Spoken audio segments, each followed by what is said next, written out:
this happened during my sophomore year of college.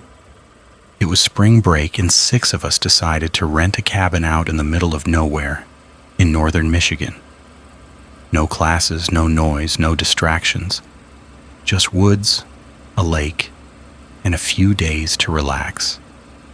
At least that's what we thought. There were 6 of us total: me, Ryan, Jake, Melissa, Hannah, and Chris. We found the place online. It was weirdly cheap for how big it looked. 2 floors, wraparound porch, private land. The listing said, secluded, quiet, perfect for getting away. Looking back, that should have been the first red flag. The drive there took way longer than expected.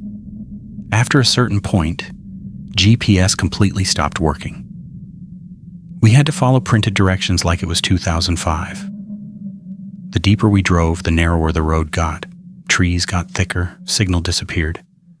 And by the time we finally saw the cabin, nobody said anything. It didn't look like the pictures. It looked older, dirtier, like it had been sitting there too long. Still, we laughed it off, unpacked, played music, started drinking. By night, everything felt normal again. Until around 3 a.m., I woke up for no reason, just suddenly awake, heart beating faster than it should be. The room was pitch black, but something felt off. Then I heard it. Tap, tap, tap, soft, slow, coming from the window next to my bed. At first I thought it was a branch, but there weren't any trees close enough. Tap, tap, tap, again. More deliberate this time.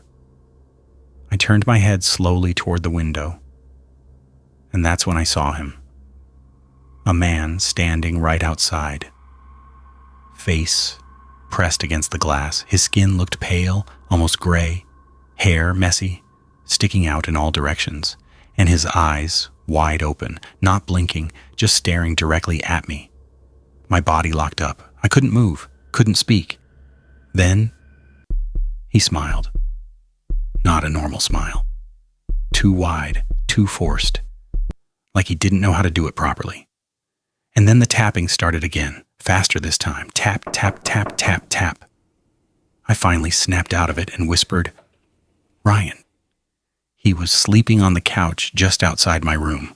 I said his name again, louder. He woke up, annoyed. "What?" I pointed at the window.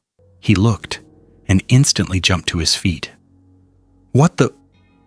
By the time he turned the light on and ran outside, the man was gone. Just gone, like he was never there.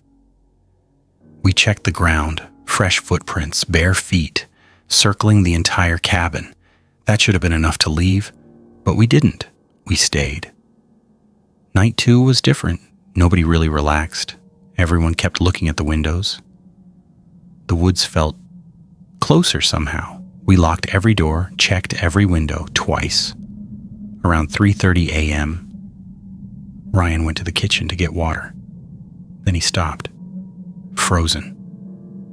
"Dude," he whispered. I walked over and saw it. Someone was inside the cabin, the same man, standing in front of the fridge, back facing us.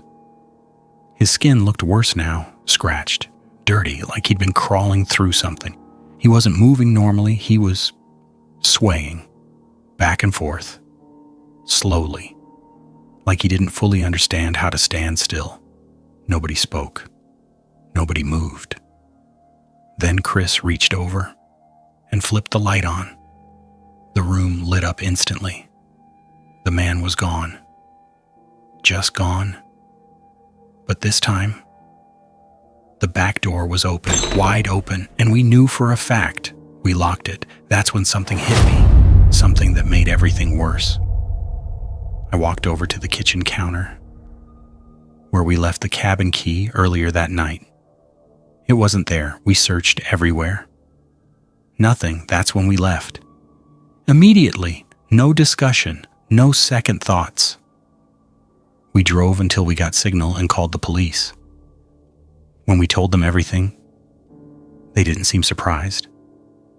One of the officers just said, "Yep, properties had complaints before?" I asked. "Break-ins?" He shook his head slightly, then said something I still think about to this day. "Not exactly break-ins. More like he already has access."